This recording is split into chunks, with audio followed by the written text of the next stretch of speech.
For over half a century, Luis Palau has been faithfully sharing the good news of Jesus Christ around the world. Born in Argentina and a U.S. citizen for nearly 50 years, Luis has experienced a unique call of God on his life.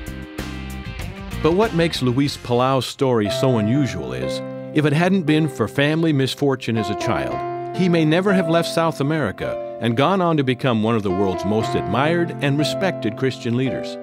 One day, while away at school, Luis received news that would ultimately change the course of his life. They called upon Dad out at boarding school and said, "Your father's very sick, you have to come home." Before Dad got there, his father was gone. Luis was only 10 years old.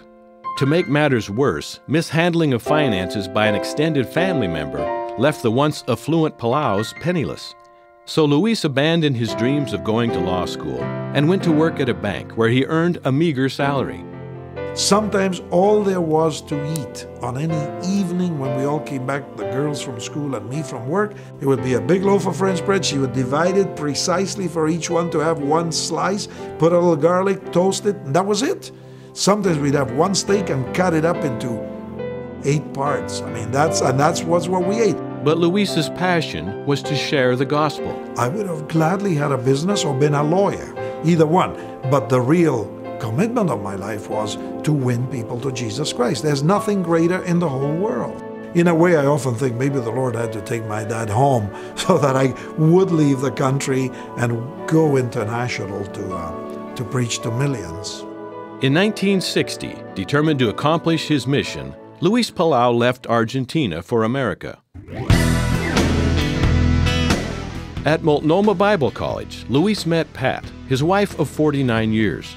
She's good looking, she was funny. A classmate said, "You know, I think have you noticed he's following you around?" Also, she was very bright. You want spiritual life, but intelligence goes with it. And she's very intelligent.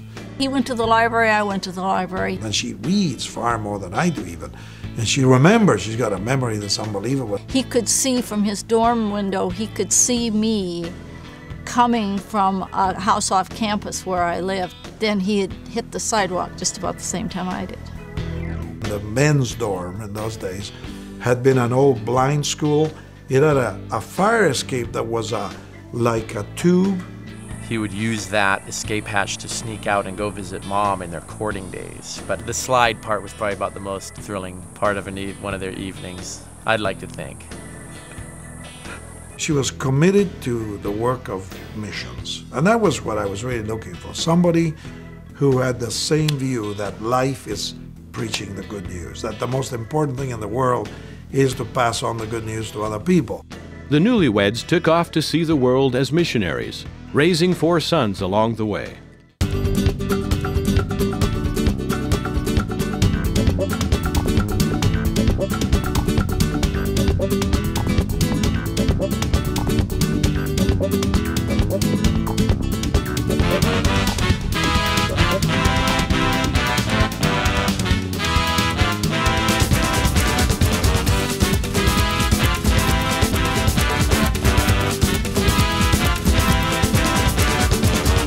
We never resented it. I know that there's sometimes a stereotype of pastors' kids being the worst troublemakers and they resent their dad and mom for not being there, but none of us felt that way. Dad's always been warm and affectionate, loves the family gathering, loves the whole clan together. Dad's just been great at the basics, you know, just real basic disciplines of loving each other, putting their relationship with the Lord first, together second, and then the family third.